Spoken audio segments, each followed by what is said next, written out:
Oh man, the unpredictability of weather in Asia in the summer. So it's very early September in Taipei, Taiwan.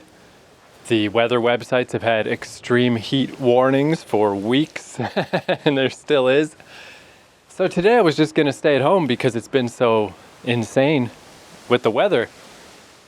But then I noticed it was kind of less insane today. It was overcast, cloudy, so it was only like 34 degrees Celsius, where the rest of the week it's like up to 37. It's just like, yikes.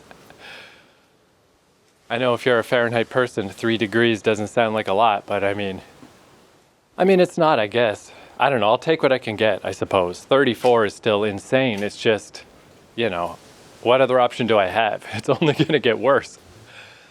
So I was like, all right, let's go outside and go do something today, just in case the rest of the week is even more insane. And if anything, because it was so overcast, I thought my biggest problem might be that it would rain. So I came back to this mountain that I was hiking on a few episodes ago, where I said there was a 0.0% chance of me ever coming back here in the summer because it was so hot. But here I am. So it is, if you get off the Brown Line in Taipei at Xihu Station, Xihu, and just head a little bit north to the Jinmianshan Trail, Jinmianshan. And I'm just heading up, I think towards something called Scissors Rock, maybe? But yeah, this is where I was just standing and looking at the airport, and somebody left a cup on the mountain, and I wasn't a good enough Samaritan to pick it up right away. I had to look at it a couple of times, and then I was like, all right, I'll take it. I'm such a good person. I took a cup off the mountain. Oh, the sweat rolling down the side of my face. So yeah, by the time I got here, not a bad ride on the train. I have to actually do multiple transfers because the yellow line and the brown line don't connect directly. But it's kind of nice to have some time on the train, did a little bit of writing. It's a great place to do writing because you're just kind of stuck on the train. And you're encouraged to take your mind away from being crammed in with all those people. Perfect time to do a little writing. But yeah, by the time I got here, the sky is cleared up. It's gorgeous. It's a beautiful day. And it still probably is better than it could have been because at least the first half of the day was clouded over to keep the temperature down. I'm sure this is still better than things will probably be for the rest of the week. But yeah, at this point, it's 3:15. The sun's in full force. But I just want to hike further up this mountain and see what happens. See where it goes. And again, though, I guess since the whole point is that the weather's totally unpredictable, who knows? Who knows what'll happen for the rest of the week. But the signs aren't good. And there's a little bit of stuff in the neighborhood I'm in, which is on the yellow line by Sanchong Station, Sanchong. There's the big long park there, New Taipei Metropolitan Park. That's pretty nice, that's right by there. But besides that, because there are mountains in the distance, and I was like, cool, maybe I can try to get to those. But they're pretty far away. They're basically that one mountain, Yinhanglin, where I went up and saw the amazing view. I think it's just more of that range, that mountain range, and then behind it is just the coast. So I don't know. I don't really know how much is there that you can really do. And the direct neighborhood around where I am is difficult. Lots of overpasses, lots of traffic, very tough. And apparently it would take me like 3 hours to walk to the nearest mountain trail. So I think I need to figure out if there's some transit. I guess there's like a purple line and a blue line. I think that's what I took when I came in from the other airport. I'm not really sure. Anyway, I decided just to come out here because I've been here before. I know how this works. And further along on the Brown Line, there's a couple little lakes. If I get a chance, I'll go check those out today too. We'll see. But anyway, just heading up the mountain, sweating my dick off. Got my 2 bottles of water, feeling pretty comfortable, pretty confident that I won't die. One thing too on the way here, so I've noticed here it took me a little bit to ensure that this was actually how it worked, but it seems like toilet paper generally does not come on a toilet paper roll here. There's the big toilet paper rolls in public washrooms, but all the Airbnbs I've stayed at so far, the toilet paper has always been more like a Kleenex package, you know, just like a little, not a cardboard container like Kleenex comes in, but just a little plastic container, you know, thin plastic with individual sheets in it. And I was thinking about that. It actually kind of makes sense. I mean, I guess the roll is handy for us just because that's how our toilets are set up, that you have a place to put the toilet paper roll. But here, I mean, you have to put the little Kleenex style package just on a windowsill or something, or a side table. But it is less wasteful. Like, you just get the toilet paper. You don't get an extra cardboard roll in the middle. It's not a bad method, not a bad idea. Oh, there's the Taipei 101 building, the big observation building, the observation deck building. And it's only a little hazy over there. This is an interesting way to kind of gauge the air pollution level, because I didn't check when I left the house. Because, you know, it's kind of not worth checking around here in the summer. It's just always kind of bad. Very rarely it's good, but it's never like insanely terrible. It's just a little bad all the time generally. But it's been a lot spookier and gloomier looking before. Today it's clearish, relatively clear actually. Though the more I look at it, I'm like, I don't know. It's just a sign, I guess, of how you just get acclimated. You just, what can you do except accept it? It's all relative because, you know, the other day things looked so terrible it reminded me of Seoul in the winter, which is the worst air pollution situation I've ever been in. So just the fact that this is way better than that, you know, I don't know. Yeah, I guess it depends on which end of the spectrum you're starting from. If you start from, oh, what a nice clear day with clear air, then this sucks. But if you start at, it's the fucking apocalypse about to happen, this is a lot better than that. So is the pollution half full or half empty? But yeah, I do need to buy a little packet of toilet paper at some point, because I'm at this Airbnb for a month, and they just kind of left me with whatever was left from the last guest, which is only like a quarter of the little toilet paper pack. It's not going to last me too long. But I had an idea today. I walked by one of those claw machine places that are still popping up all over the place. And I was just out of curiosity, because the problem with those is it's kind of fun to try a claw machine, but it's just stuff that I can't use. You know, it's just literal garbage for me. But I looked through and I found there actually was one that had tissues, because presumably these things aren't necessarily marketed as toilet paper.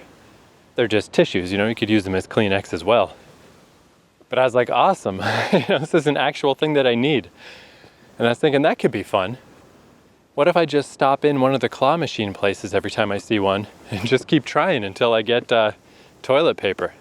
Since I actually need toilet paper, it could be like a fun way to buy toilet paper. So I tried that today, and it was a good excuse to try the claw machine out, but I think I'm just gonna end up going to buy toilet paper. So it's a 10 new Taipei dollar coin to use the machine. So that's like 45 cents Canadian for one try. And I only had 3 of them, so I tried 3 times. And it's kind of interesting because the claws in Japan are very slow and ponderous. This one was really responsive, really precise, and really fast and springy. So I put it right over one of the toilet paper things, hit the button. It went down, perfectly grabbed it, perfectly pulled it upward. I was like, wow, yeah, this thing is not messing with me. It is doing what it's supposed to do.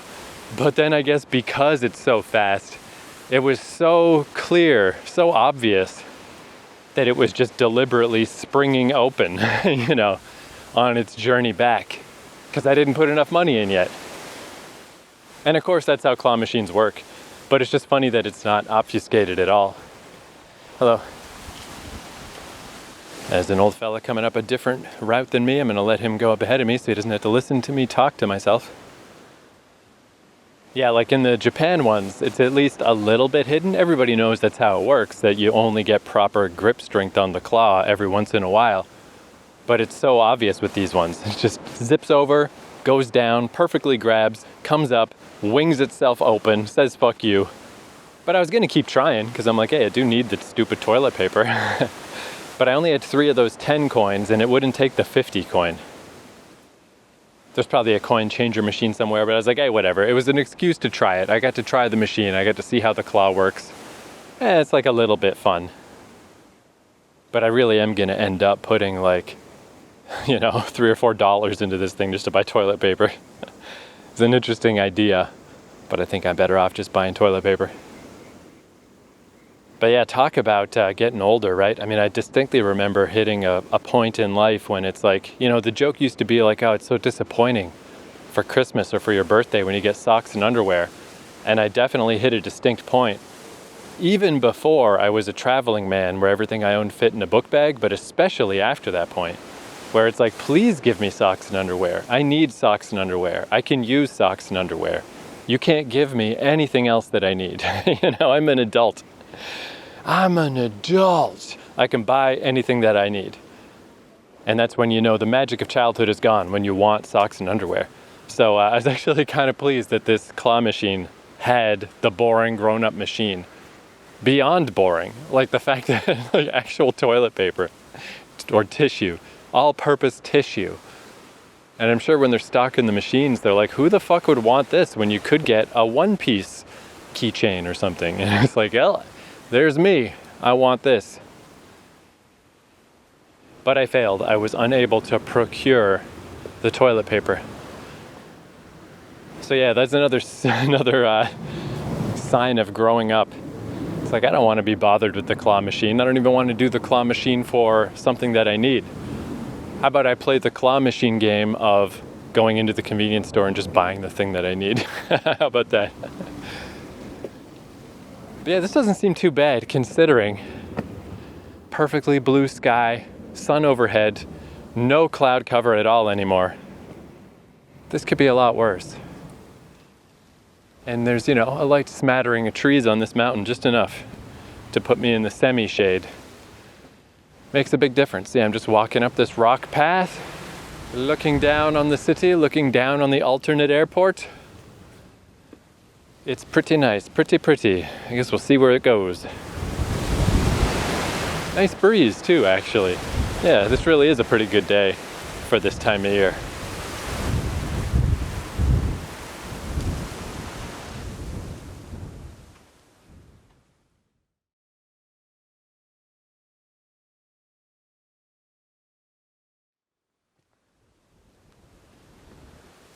Oh, that was kind of cool. On my way up the mountain here, there's the old guy that I saw earlier.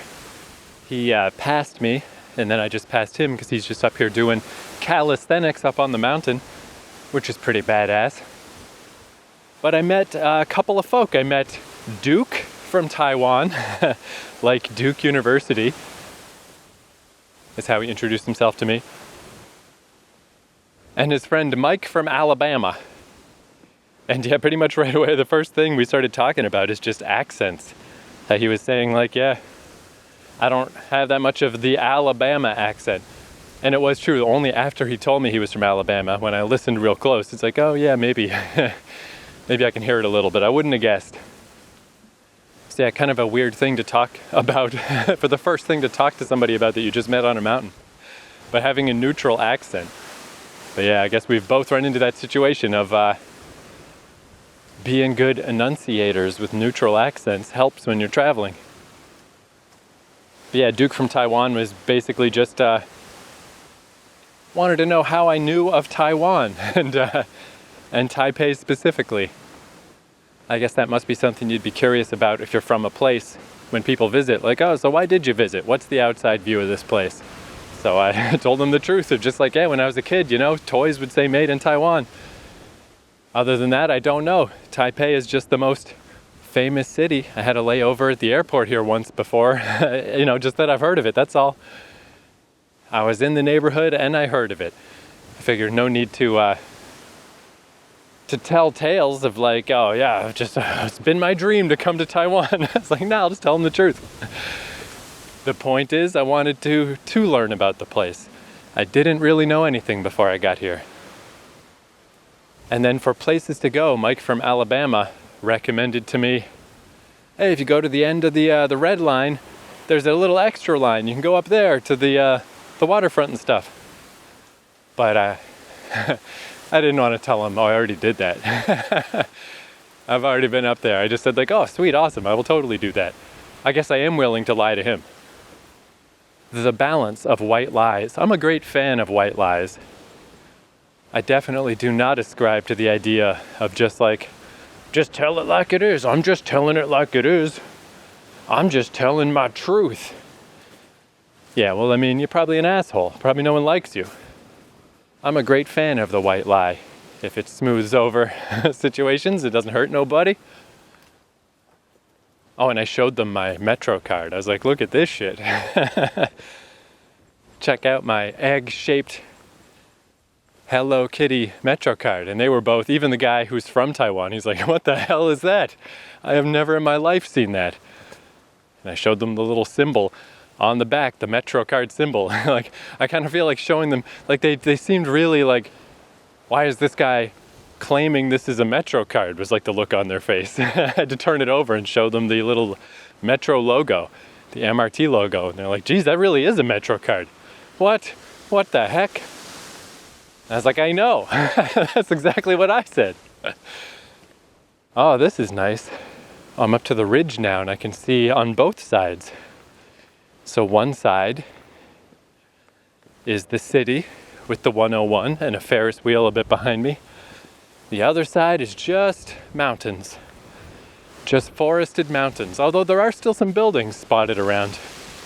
Man, the buildings encroach so much higher up into the mountains here than most other places I've been.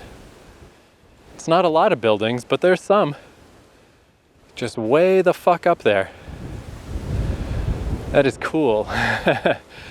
This feels like it would be like the Taiwanese version of Bonanza or something, like how they live on a ranch in Bonanza, way out in the middle of nowhere, away from town. This is how it would be here. If you wanted to be on your property all alone, you'd be up in the mountains. Oh, and now looking out beyond to the east, the city goes quite a ways actually. Because I went a bit this way before when I passed by the 101 tower the first time and went to that big cemetery. It seemed like I was kind of at the edge of town, but not from this vantage point. There's a lot more city. It keeps going and going. There's actually an okay number of people up here. I've passed 3 other people, so that's like a total of 6 people. 7 including me. That's quite a bit. Yeah, this breeze is actually awesome too. I'm glad it's windy today. But yeah, that's one thing Mike from Alabama, when we were done our little chit chat, he said to Duke, he's like, man, yeah, so we better get going because he pulled out his giant water bottle. He's like, I'm all out of water. We gotta go. And I showed off my spare bag. I was like, I've been there, brother. Look at this. I bought a whole second shoulder satchel to put an extra bottle of water in. So alike. Canadians and Alabamans in far-flung locales coming together on a mountaintop. And from up here I can see one of those lakes that I mentioned. And yeah, this is actually a pretty small little mountain ridge. I'm on the way down again already. So this is perfect. I'll head back down and then I can go check out that lake. And then farther along the brown line is another lake. Maybe I can see them both. And then hop on the train and go the fuck home. That's a pretty fun little adventure. But that's not bad. And I got to, I get to fill this part in, this little blank in my brain. I assume, well, that thing I just passed, there was kind of like a rock outcropping that was a little bit of a scary cliff. I didn't really want to go out onto it anyway due to the fear of plunging and dying. But one of the other dudes up here, he was sitting on it, so I wouldn't have been able to anyway, but that must have been Scissor Rock. Or Scissors Rock. Yeah, I've just passed. So that was indeed Scissors Rock. And now I'm just on my way back down. And it looks like there should be a path I can take pretty much perpendicular to this lake. Bihu Park is where I'm heading. And the other lake is Dahu Park. So yeah, we'll see. It's especially nice because there's subways all along here. So it's a little bit of a walk to get to these places, but they all have subway stations. That's the best kind of adventure ever, when you can just bail the fuck out at any time.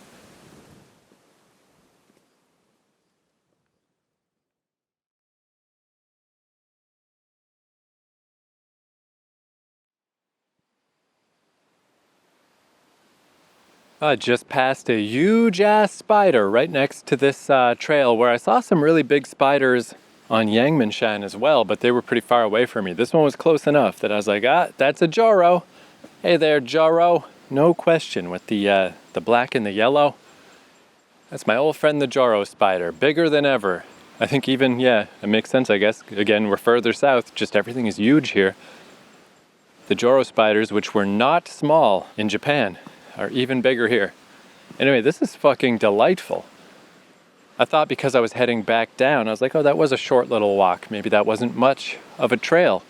But it turns out it is just that the ridge keeps going up and down and up and down and up and down. I passed a little peak marker that said 181 meters. So that's, I guess, the general, when I was here before, same thing. Sub 200. And yeah, it just keeps going up and down and up and down. And there's little rest areas kind of dotted all around that all pretty much have people in them. I haven't really stopped at any. So there's just some people chilling out in them, but they feel like tree houses almost, because this is such a narrow ridge and just have these little buildings built up here with little roofs.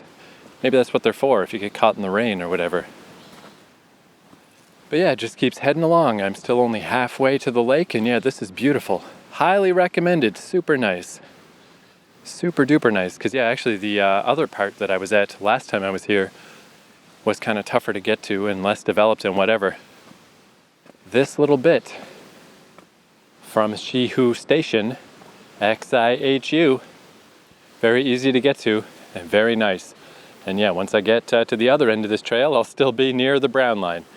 So yeah, this is very comparable to the first stage of this area that I did, but this is a lot easier to get to. I guess I'll just mention too, I don't know that anybody listening to this really cares about the super nitty-gritty specific details from episode to episode. I don't know how much anyone remembers, the long-term trails of things that happen in this podcast, or cares, but I just feel like I should tie a bow on it just in case somebody is paying that level of attention. That I had my little dentist odyssey where I realized one of my fillings was loose when I was in Busan. And I was pretty stressed out about it, mostly because I was, there's some Canadian, speaking in neutral accents. It's still the out and about, man. That's tough. I don't say out and about. I don't say oot and about. But I do say out and about, a slightly weird way. Anyway, I was concerned, I guess, just because of, again, the fear of the unknown. I was afeared of waking up one day with, because, tooth pain, there's really very little worse than tooth pain. I was just afraid I would wake up one day with just crippling, insane pain flaring up, in half of my head, and then have to do emergency dentistry. So I was like, I should really try to get this looked at before anything like that can happen. But I had very little time left in Busan.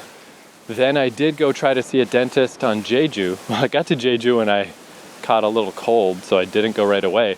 Then when I did go, the dentist had just passed away, which is a disturbing and strange situation. So then I thought when I get to Taipei, I'll worry about it again when I'm here. But I guess it's been long enough now that I've realized as long as I am super duper careful and really clean my mouth carefully multiple times a day, which I do, so I think I'm okay, basically. Well, there's the lake, getting closer to the lake. I wonder, the lake is not that big. Nothing really that special about it. Should I bail out of this walking path just to go see that lake? I say nay. If this path keeps going, I'm going to stay on the path. basically, I mean, obviously the smart thing to do would still be to try to go to a dentist and get this sorted out. If I wait all the way till I'm back to my original dentist, I mean, it's going to be months and months from now. But I'm not very worried about sudden, insane tooth pain anymore. And I just feel the whole time, ever since the dentist stuff came up, I've just felt so nervous about it in a way that I can't even put my finger on. Part of it is just the fear of the unknown, having to go to some weird office and deal with people in not my own languageness, depending, I guess, on where I go. And just the whole process. I've never been to a dentist besides my hometown. Something about it I have a definite worry, and I don't know if it's just generalized worry or if there's something deep down that's like what if, I don't know. What if something goes wrong with the dentist? Like all of that just seems so much more comfortable back home. If I have a problem with the dentistry, I can just go back to my dentist and we can sort it out. What happens if something goes weird with my dentistry here? Do I go back to that same dentist to try to fix it? Or do I go to a different dentist and then have to try to, I don't know, I feel very uncomfortable about having that kind of work done, outside of my home territory. And I don't know if it is just generalized anxiety about the unknown and just doing something I've never done before, or if it's like legit, like maybe I should be worried. Maybe I'm opening myself up to a lot of potential dentistry issues when I could just wait till I get home. Now that I've realized that I can almost certainly wait till I get home with very little danger, it just feels like that's just what I'm gonna do. I'm just gonna wait. I just don't want to go to the dentist in a foreign country. I don't want to do it. So if I wake up one day with debilitating tooth pain, shame on me, but I really don't think so at this point. I'm pretty confident things will be okay. So I just thought I'd mention that just to tie a bow on the dentist story. Yeah, I mean, even for example, as strange as it was to go to the dentist's office and the poor guy just passed away, it'd be even weirder. What if I went to see him a week before that? What if I got started on the process and then he passed away? Even just that. Man, in a way, I feel like that whole thing was just a sign of this is just a taste of there's so many variables and so much weird stuff that could happen by going to some dentist you don't know anything about in some other country. Maybe it would just be fine. There's lots of medical tourism in the world. People go to other countries to get stuff done all the time. But I don't. That's never even crossed my mind. All I can think about is the potential problems that could happen and then just how much easier any issue would be to deal with back home. Because even just yesterday, I branched out just a little bit at the Family Mart where I just got a steamed bun. I don't get them that often in Japan because usually you have to point and ask the person. And it's just crazy in Japan how difficult it is to communicate. You can push your finger right up to the glass and be, for all intents and purposes, touching the steamed bun that you want. And sometimes that's not enough to make it clear what you want. Again, my theory is that Japan, they're just uncomfortable with proceeding if they're not 100% sure they understand what you want. They're not really fans of inferring. So here at the Taipei Family Mart, it was self-serve, so I got the thing by myself, but still the lady said something, and I don't know what. All I could guess was maybe there's a deal, a buy two whatever deal, or get a drink deal. There's a lot of those around. Maybe she was asking about that. The little paper bag that I put the thing in was actually at the other end of the counter. It wasn't near the steamed bun. I was like, I don't know, maybe that wasn't even the right bag. Maybe I put it in the wrong thing. All I could say to the lady is, I don't know. I did a shrug and she just rang it up. And I have no idea. I have no idea what she was asking about or why she stopped and was trying to, I don't know. And that's just to buy a steamed bun, the idea of having to break through a communication barrier when you're dealing with your teeth. What an unpleasant thought. What a scary idea. I hate that idea. I hate that thought. So anyway, I'm pretty sure I can put it off. And I guess if not, shame on me. I'm going to learn a painful lesson, but it seems like it'll be all right. So anyway, there we go. Wrapping up the dentistry story, the dentistry subplot. And here's some people sitting at a little bench at a crossroads. Yeah, I've still continued to pass a good number of people. I guess probably because this path is so accessible and not super duper high, and you can just get to it from various spots on the Brown Line. Makes sense. Makes sense that there would be people here, because yeah, it's nice and easy to get to.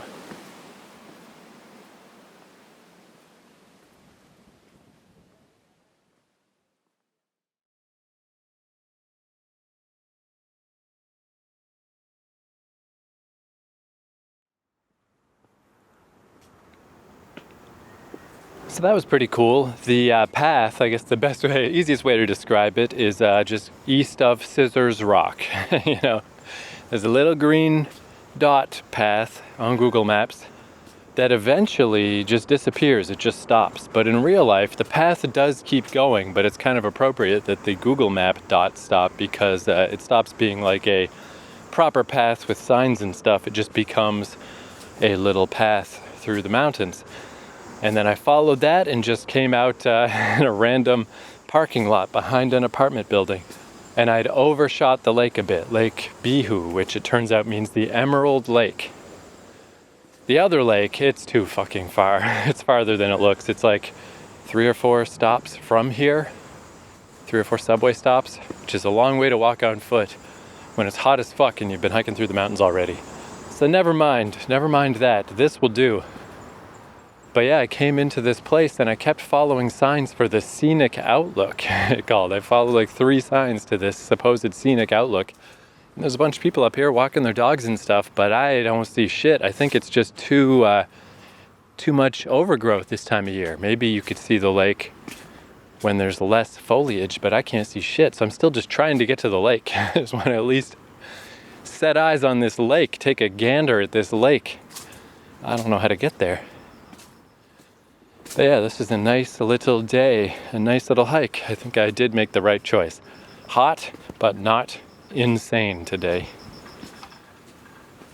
This was just the right length of a hike for this kind of weather.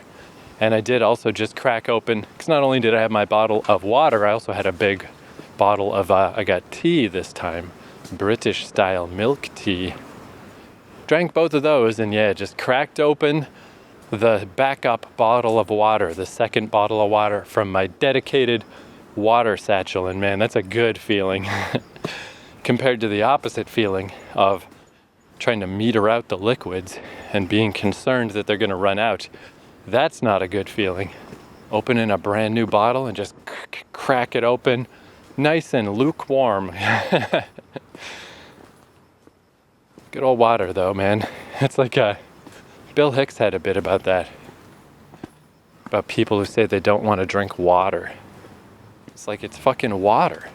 There's nothing better coming. You're railing against water right now. What's wrong with you? Alright, here's like a little park. Oh, there it is. Shit. It's like an optical illusion. I somehow just didn't see the lake, even though it was right in front of me. Cool, yeah, very small lake. Pretty small lake. Supposedly emerald, but not at this time of day. It's like past 5 o'clock now. Not bad though. Just as a bonus, as a little bonus, why not? Oh yeah, there's a little bridge on the other side, people strolling around. So yeah, maybe I'll just go take a little stroll around the lake, hop in the train, get my ass out of here. But yeah, it's a pretty delightful little day. I liked it. I guess nothing much else to say. Just a nice little day. Another nice little day in Taipei. Met some people on a mountain, had a little chit chat. That doesn't happen every day, so that's kind of cool.